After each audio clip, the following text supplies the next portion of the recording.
Assalamu alaikum and welcome everyone to the seventh lecture video of data structure series.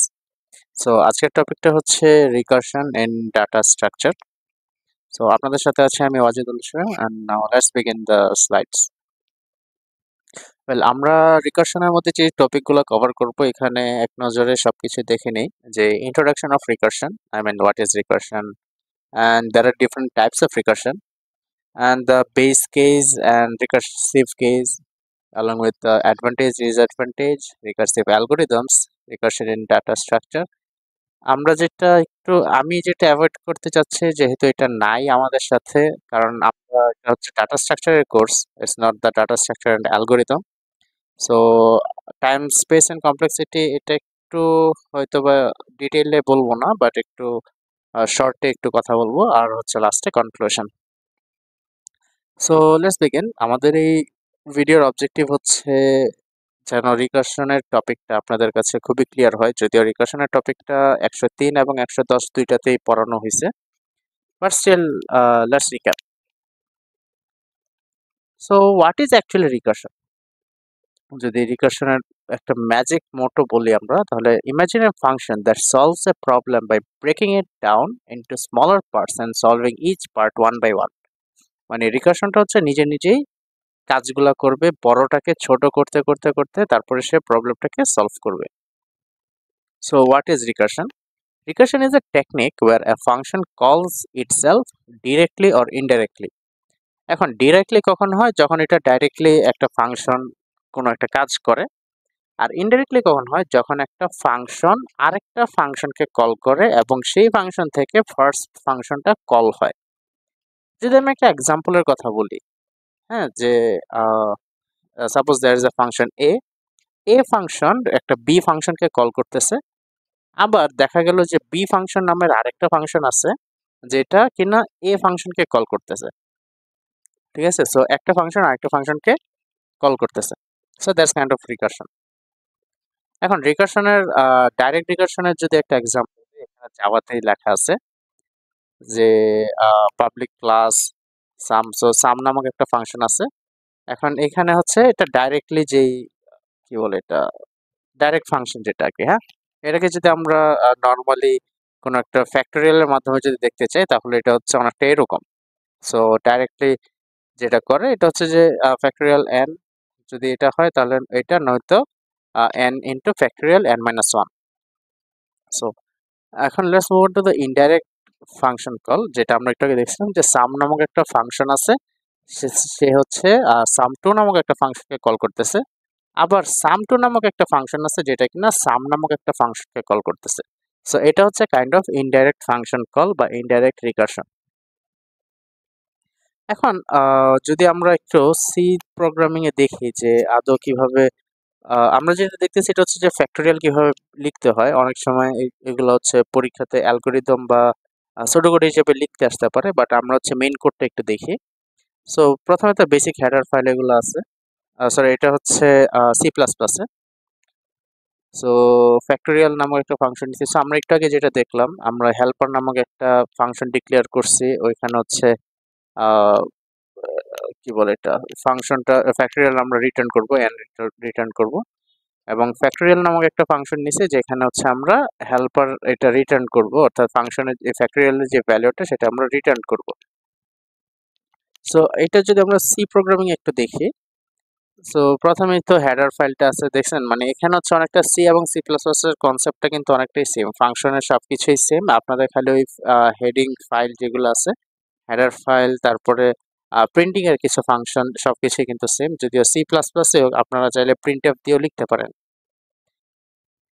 So let's move on to Java, যেহেতু অনেকেই sorry let's move on to Python first of all, কারণ অনেকেই আপনার message দিচ্ছেন যে Python দিয়েও যেন আমরা একটু সলভ করার ট্রাই করি। তো এখানে আমরা পাইথন দিয়ে হচ্ছে সলভ করার ট্রাই করছি। সো ইনডাইরেক্ট কলে হচ্ছে আমরা হেল্পার নামক একটা ফাংশন নিছি এবং ফ্যাক্টরিয়াল আমরা সেম আগের মতোই কনসেপ্টটা। সো সবকিছুই পাইথনটা যদিও মনে করেন যে সামনের জন্য অনেক ইম্পর্টেন্ট, এবং আপনারা যখন মেজর কোর্সগুলো নেবেন তখন অবভিয়াসলি পাইথন দিয়ে মেইনলি আপনাদের কাজ করতে হয়। So why do we use recursion? So when we have a complex problem that relies on solving a smaller problem of the same type, we use recursion. এখন suppose when tracing your family history, you might ask your parents about their parents, and then ask your grandparents about their parents and so on. So এটা exactly কি যে আপনি যখন একটা recursive use করতেছেন, so আপনি same কোশ্চেনটা repeat করতেছেন বারবারে। হ্যাঁ, তো এটা হচ্ছে এই কারণে মানে এত বড় করে না করে আপনি হচ্ছে যে রিকার্শনের মাধ্যমে মানে বারবার একই কোশ্চেনটা রিপিট যে করতেছেন, এটাই হচ্ছে রিকার্শনের মূল উদ্দেশ্য আর কি। মানে কঠিন কাজটাকে একটু সহজ করে দেওয়া রিকার্শনের। সাপোজ আমি 2 টু দ্য পাওয়ার 4 অর্থাৎ পাওয়ারের যেই প্রবলেমটা, এটাও কিন্তু আমরা চাইলে রিকার্শন দিয়ে আমরা ইজিলি সলভ করতে পারি। এখন components of recursion, there are two important components of recursion, mandatory and optional. Mandatory রিকার্শনের মধ্যে দুইটা জিনিস আমাদের ইম্পর্টেন্ট মনে রাখতে হবে, এটা হচ্ছে যে বেস কেস এবং হচ্ছে রিকার্শন রিলেশন। বেস কেস হচ্ছে specific condition within a function that stops the recursive call and allows the function to return a final value. আর রিকার্শন রিলেশন হচ্ছে যে ফাংশনটা আমরা কল করব সেই ইটসেলফ। আর অপশনাল যেটা হচ্ছে storing data, printing something, updating and so on. এখন টেল এন্ড হ্যান্ড রিকার্শন আছে। টেল রিকার্শন হচ্ছে specific type of recursion where the recursive call is the last statement within the function. আর head recursion হচ্ছে specific recursion যেখানে হচ্ছে first স্টেটমেন্টে আমরা ফাংশনটাকে কল করি। সো টেল রিকার্শন হচ্ছে এই যে লাস্টে হচ্ছে আমরা ফাংশনটাকে কল করছি, এখানে হয়তো বা আমরা এই পাশে বিভিন্ন ধরনের স্টেটমেন্ট দিতেও পারি। হ্যাঁ, এবং লাস্টে হচ্ছে আমরা সামটো নামক যে ফাংশনটা কল করব, এটা হচ্ছে টেল রিকার্শন। এবং পরবর্তীতে যদি আমরা হেড রিকার্শনটা দেখি, সো আমরা যে কাজটা করব এটার পরে হচ্ছে আমরা সাম নামক একটা ফাংশনটাকে কল করব, অর্থাৎ লাস্টের আগে আমরা হচ্ছে যে ফাংশনটা কল করব এটা হচ্ছে হেড রিকার্শন। অ্যাডভান্টেজেস অফ রিকার্শনের ব্যাপারে, recursion is very easy and simple to understand. আর এখানে বেশ কিছু মানে এটা হচ্ছে কি ছোট ছোট প্রবলেম, বড় প্রবলেমকে ছোট ছোট প্রবলেমে ডিভাইড করে তারপর প্রত্যেকটাকে সলভ করে, এরপরে বিভিন্ন ধরনের ম্যাথামেটিক্যাল, ট্রিগোনোমেট্রিক এবং অ্যালজেব্রিক প্রবলেমগুলো কিন্তু আমরা রিকার্শনের মাধ্যমে সলভ করতে পারি। এরপরে বিভিন্ন ডাটা স্ট্রাকচারসের যে প্রবলেমগুলো আছে আমরা আগেই দেখলাম, লিঙ্ক লিস্ট, কিউ, স্ট্যাক সবকিছু কিন্তু আমরা চাইলে রিকার্শন দিয়ে সলভ করতে পারি। আর মানে in general we can say that complex tasks can be solved very easily. আর ডিসঅ্যাডভান্টেজেস অফ রিকার্শন হচ্ছে এখানে প্রচুর স্টোরেজ যায়। আমরা যদি ইটারেশনের সাথে তুলনা করি, ইটারেশনের সাথে তুলনা করলে কিন্তু রিকার্শনে হিউজ স্পেস খাইতে পারে ডাইনামিক প্রোগ্রামিং এ এটসেট্রা। আর যদি আমার বেস কন্ডিশন প্রপারলি সেট না থাকে তাহলে কিন্তু সিস্টেম ক্র্যাশ হতে পারে বা ফ্রিজ হতে পারে। তারপরে অনেক সময় হচ্ছে কি লজিক, ফাংশনের লজিক ট্রেস করাটা একটু ডিফিকাল্ট হয়। এক্সেসিভ ফাংশন কলস আর বিং ইউজ। আর গভর্নমেন্টের memory is exhausted is if recursion enters a infinite loop.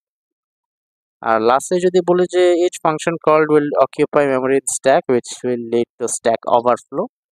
আমরা জানি যে স্ট্যাকে প্রতিবারই পুশ হইতে থাকে, সো যদি প্রতিবারে রিকার্শন চলতে থাকে সো স্ট্যাকে অটোমেটিক্যালি এটা ফুল হয়ে স্ট্যাক ওভারফ্লো হয়ে যাবে।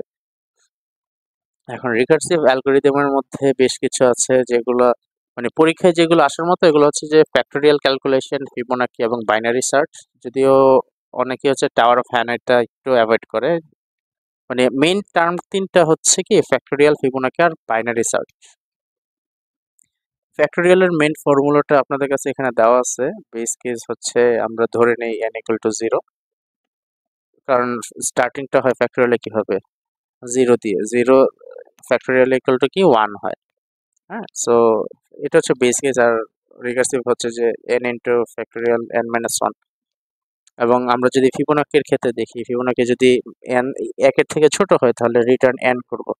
অর্থাৎ ফিবোনাকিটা তো আমরা জানি যে ফিবোনাকি হচ্ছে কি 0, 1, 1, 2, 3, 5, 8 অর্থাৎ প্রত্যেকটার অ্যাডিশন, মানে প্রথম পদ বিয়োগ দ্বিতীয় পদের অ্যাডিশন আর কি। হ্যাঁ, ওকে।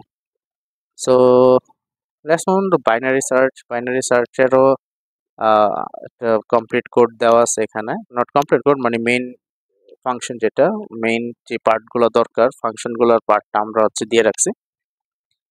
আর ভিডিওগুলো পোস্ট করে একটু দেখে নিন আর কি। আর হচ্ছে টাওয়ার অফ হ্যানয়টা তো আপনারা আই গেস বুঝতে পারছেন যে টাওয়ার অফ হ্যানয়টা আসলে কি। এখান থেকে আদৌ পরীক্ষাতে কিছুই আসে না, বাট এতটুকু তো ক্লিয়ার যে টাওয়ার অফ হ্যানয় হচ্ছে ছোট থেকে সরি বড় থেকে ছোট হচ্ছে সাজাইতে হয়।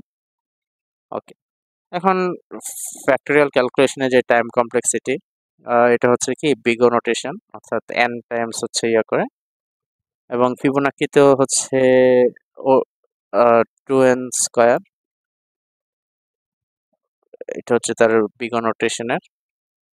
আর কনক্লুশনে যদি আমি বলি যে recursion is a very powerful technique for simplifying complex problems in data structures. যদিও এটা অনেকটাই মানে মেমোরি খায়, বাট স্টিল রিকার্শন হচ্ছে মানে কঠিন যে প্রবলেমগুলো এগুলো কিন্তু রিকার্শন ইজিলি সলভ করতে পারে আর কি। And that's it. হোপফুলি ভিডিওটা ইজি লাগছে রিকার্শনটাকে একটু রিক্যাপ করানোর জন্য। অ্যান্ড ক্লাসের নোটগুলো আমরা অবশ্যই দিয়ে দেওয়ার ট্রাই করব। And that's all, thank you for staying with us, and best of lakh.